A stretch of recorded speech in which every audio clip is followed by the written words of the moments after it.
L'Orange is an artist that I've talked about on this channel before last year. Really dug his album that he put out in 2017. And I almost skipped over this album because I didn't know it was the same artist. Marlowe is in fact the collaborative project between L'Orange and Solemn Brigham, which I am very glad I found out was L'Orange, because this producer is incredibly jazzy and his choppy samples always work in his favour.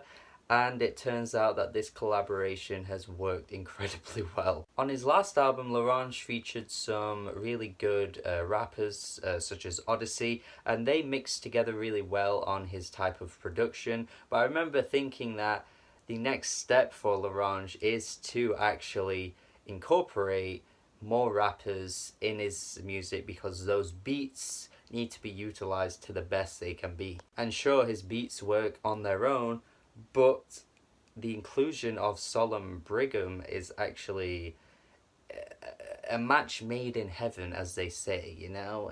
I'm gonna go with cliches here, because why the hell not, man? L'Orange has some amazing beats, right? He can do instrumentals that have a jazzy, soulful feel to them, but yet they don't sound like every other jazzy, soulful album that gets put out by your average underground artist. This isn't just 90s nostalgia, you know? It's a little bit like Crisis, in the sense that Crisis can actually create some really good beats, but even though the influences are very clear, they do have their own feel to them and sound a little bit modern too. But L'Orange is an even more modern producer in comparison to someone like Crisis, because this entire album just has such a great sound to it. The beats are absolutely tasty as hell, and again, it doesn't sound like 90s worship, you know? I must say, there are times there is a bit of a Madlib feel to some of these beats. I think there's probably a Mad Villainy influence on this album too, but the Mad Villainy feel to some of these beats isn't exactly something that I would throw right onto this album as being a very clear-cut, obvious sound for the album. It's just something very similar at times, and to be honest, it works in its favour, because the beats that we used back in like 2004 for Mad Villainies, for the Mad Villainy album, sorry, were amazing, and having an influence even like 14 years later, it's still going to sound really good. But man, the absolute feel to this album is fantastic. The beats are just incredibly creative throughout.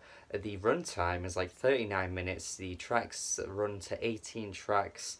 Like, it's just perfect if you just want short, snappy, to the point songs that get you what you need. They give you your fix if you want a fantastic hip-hop sounding album. And honestly, as you've probably been aware, I've been pretty lukewarm to most of the hip-hop releases in 2018. So this album, for me, is going to be one of the highlights for sure. Solemn Brigham has a flow that is fantastic. Holy shit, this guy can write a beat. And considering the variety and diversity of some of these beats across this whole tape, you know, Solemn's got some talent to stick at these tracks like in a very interesting way every time. I must say, he doesn't have much to change up his flow. He does a very similar thing on nearly every track. I would have liked to hear something a bit different maybe here and there, but at least you get enough variety with the sound of the songs to switch things up just enough. And considering the guy is pretty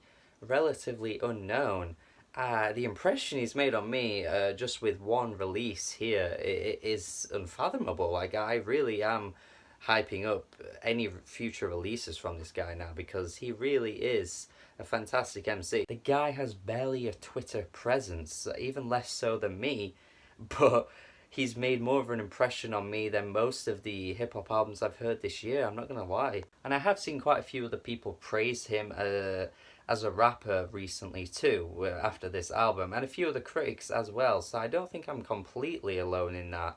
But I must say, I'm definitely going to be keeping tabs on him, because yeah, he's got some talent, and you need to be checking this album out, man. But yeah, I definitely think this album bridges the gap between sort of the old heads and the new heads too. I mean, this has the old school type production, but done in a modern way that I think can appeal to two different crowds of the hip-hop spectrum. You want a young, hungry rapper that can flow on a beat extremely well and ride the beat to the point where he becomes the major presence of the song itself. But yet you also want a little bit of an old school flair to your hip hop, you know, that kind of traditional hip hop sound, a bit of soul in there, a bit of the jazz type stuff.